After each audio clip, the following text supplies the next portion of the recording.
कांदिवली प्रभाग क्रमांक 26 चे अपक्ष उमेदवार सचिन गुणाजी केळकर यांच्या प्रचारार्थ कीर्तनकार प्रवीण महाराज दुसिंग पाटील आणि प्रसिद्ध व्याख्याते निलेश जगताप जेजुरीकर यांनी जाहीर सभा घेत प्रत्येक मतदारांना आवाहन केले।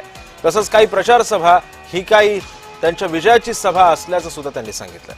या उमेदवारांसाठी मोठ्या संख्येने उपस्थित राहा, आपली उपस्थिती आणि आपला आशीर्वाद सचिन केळकर यांच्या विजयाचं प्रतीक आहे, अशी सुद्धा आशा व्यक्त कीर्तनकार प्रवीण महाराज दुसिंग पाटील यांनी केली आहे। अपक्ष उमेदवार सचिन केळकर यांनी काय काय भावना व्यक्त केल्या पाहूया।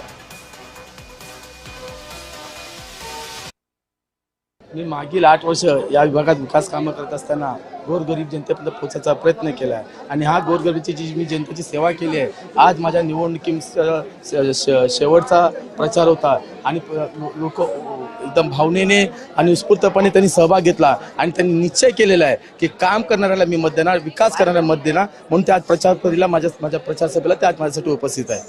मी माझ्या मायबाप जनतेचा आणि जगताप साहेबांचा आणि दुसिंगे पाटील साहेबांचा आभारी आहे की ते माझ्या प्रचारासाठी इकडे आले आणि त्यांनी ज्या माझ्या आलेल्या नागरिकांना जनतेला आवाहन केलं निवडून देण्यासाठी आणि जो प्रतिसाद लोकांचा मिळाला त्याबद्दल मी त्यांचा खूप खूप आभारी आहे आणि माझी जनता नक्कीच मला निवडून देईल। एका अपक्ष मुलाच्या उमेदवारासाठी आणि त्यांचा राजकीय आजपर्यंतचा इतिहास आणि राजकीय कोणत्याही स्टेजवर कोणत्या निवडणुकीमध्ये त्यांनी सहभाग घेतला नाही, पण हा माझा भाग्य आहे आणि त्यांचा मनाचा मोठेपणा आहे की ते माझ्या प्रचारासाठी इथपर्यंत आले आणि मला निवडून देण्यासाठी लोकांना आवाहन केलं त्यांनी। ज्यावेळेला मी उमेदवारी अर्ज दाखल केला त्यानंतर उमेदवारी अर्ज मागे घेण्यासाठी मला खूप षडयंत्र रचण्यात आले, माझ्यावर खूप दबाव आणण्यात आला, पण मी त्या दबावाला बळी पडलो नाही। त्या षडयंत्रात मी बाहेर निघालो आणि नंतर मग उमेदवारीची तारीख संपल्यानंतर मी प्रचाराला सुरुवात केली।